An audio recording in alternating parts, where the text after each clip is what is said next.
Bike ను వెనక నుంచి కారు ఢీకొట్టింది. ఈ ఘటనలో బైక్ పై వెళ్తున్న ఇద్దరు యువకులు అక్కడికక్కడే ప్రాణాలు కోల్పోయారు.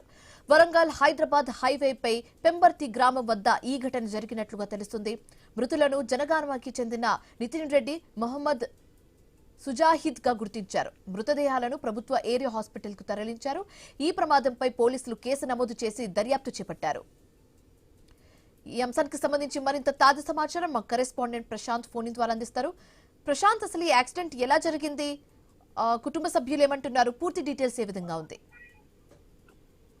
శివాని, వరంగల్ హైదరాబాద్ జాతీయ రహదారిపై ఘోర రోడ్డు ప్రమాదం చోటు చేసుకుంది. ఈ ప్రమాదంలో ఇద్దరు యువకులు అక్కడికక్కడే మృతి చెందారు. వివరాలకు సంబంధించి చూసినట్లయితే ఈ రోజు తెల్లవారుజామున హైదరాబాద్ నుండి జనగామకు వస్తున్నటువంటి జనగామకు చెందిన నితిన్ రెడ్డి, మొహమ్మద్ సుజీ ఇద్దరు కూడా బైక్ మీద ద్విచక్ర వాహనం పైన వస్తున్న క్రమంలో ఆలేరు దాటాక పెంబర్తి వద్ద ఉమ్మడి వరంగల్ జిల్లా ముఖద్వారం అయినటువంటి పెంబర్తి వద్దకు చేరుకునే సమయంలో కారు వెనుక నుండి వచ్చి బలంగా ఢీకొనడంతో అక్కడికక్కడే ఇద్దరు యువకులు కూడా మృతి చెందారు. ఈ ఇద్దరు యువకులది కూడా స్థానిక జనగామ జిల్లా కేంద్రానికి సంబంధించిన యువకులుగా గుర్తించారు. ప్రస్తుతానికైతే యువకుల మృతదేహానికి పోస్ట్ మార్టం నిర్వహిస్తున్నారు. దీంతో అయితే అక్కడ ఇద్దరు కుటుంబాలలో విషాద ఛాయలు అలుముకున్నాయి. జనగామలో ఇద్దరు కుటుంబాలకు చెందిన కుటుంబ సభ్యులు, కుటుంబ బంధువులు అయితే కన్నీరు మున్నీరుగా విలపిస్తున్న పరిస్థితి అయితే ఉంది. అని మొత్తానికైతే జనగామకు చెందిన ఇద్దరు యువకులు పెంబర్తి వద్ద రోడ్డు ప్రమాదంలో మృతి చెందిన ఘటనకు సంబంధించి